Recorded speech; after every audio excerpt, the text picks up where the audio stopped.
第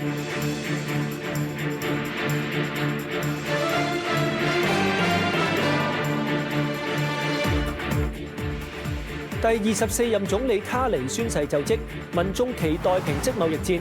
安省首席衛生官呼籲省民接種麻疹疫苗。有報告顯示，移民年紀同成年之後嘅收入有關係。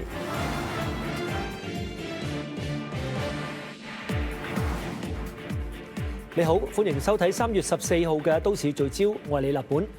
聯邦自由黨嘅新任黨魁卡尼今日宣誓成為第24任總理。強調會帶領一個精簡內閣，以實際行動應對貿易戰，保障經濟，還富於民。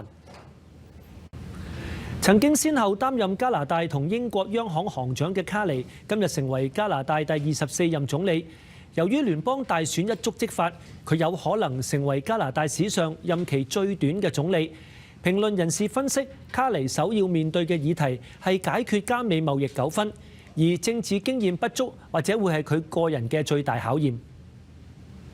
省長杜格福特尋日應邀到美國討論關稅糾紛，形容會議正面積極。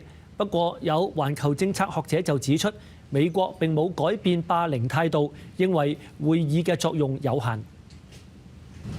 有鑑於安省麻疹個案2個星期增加近200宗，而且96%嘅患者未接種疫苗。省首席衛生官穆爾醫生就呼籲省民千祈唔好輕視疫苗嘅重要性。安省麥克馬士特大學團隊表示，該校研發嘅吸入式新冠疫苗進入臨床實驗第2階段，正係招募人員參與。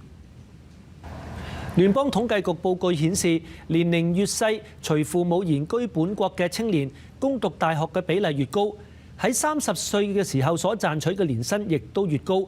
協助青年職業培訓嘅諮詢師就形容，以亞裔為例，佢哋嘅父母本身都係有專業資歷水平，先至移居本國，加上文化背景驅使佢哋能喺學業追求方面得出此結果。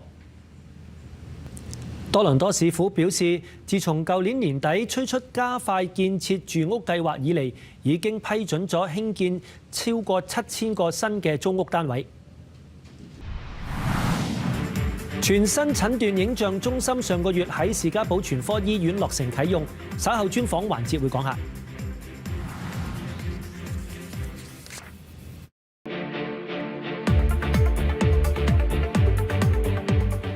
喺士嘉堡營運3間醫院嘅士嘉堡健康網絡，面對大樓同埋設施殘舊，近年係推出大型嘅籌款運動，再加上獲得省府嘅撥款，咁將會陸續有新嘅設施落成，改善醫療服務質素嘅。其中佔地36000平方尺嘅全新診斷影像中心，2月中喺士嘉堡全科醫院 Scarborough General 係落成啟用嘅。到底新中心包括咗啲乜嘢新嘅設施呢？對士嘉堡健康網絡有啲咩重大意義呢？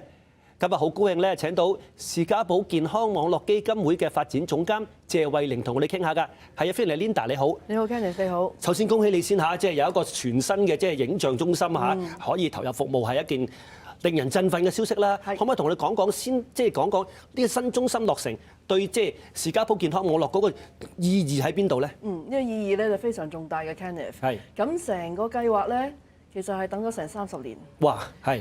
根本喺 Scarborough General 嘅底層，啲36000尺咁大嘅地方咧，都係要嚟做貨倉。點知喺未到30年之前咧，一班醫生就話唔得，我哋一齊嚟籌款。咁有好多病人咧就唔使由士嘉堡咧落到去 downtown 嗰度咧，就係做 MRI 啊，或者照 X-ray 或者 ultrasound。剛才咧係同士嘉堡健康網絡嘅基金會嘅發展總監謝慧玲同我哋傾偈嘅，希望大家真係可以繼續支持士嘉堡健康網絡嘅籌款活動。攜手為提升士嘉堡3間醫院嘅服務質素出一分力。我哋而家先休息一陣啦，稍後仲有其他環節㗎，轉頭見。多倫多 Comic Con 動漫節1連3日喺市中心舉行，一陣同大家去睇下。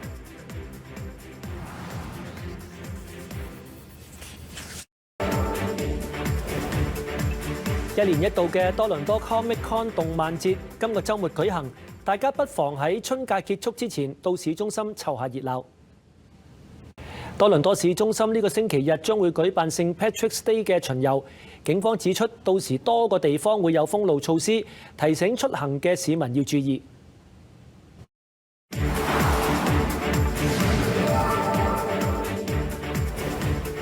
NHL 多倫多楓葉尋晚主場迎戰佛羅里達黑豹，雙方火藥味十足，楓葉最後以2-3落敗。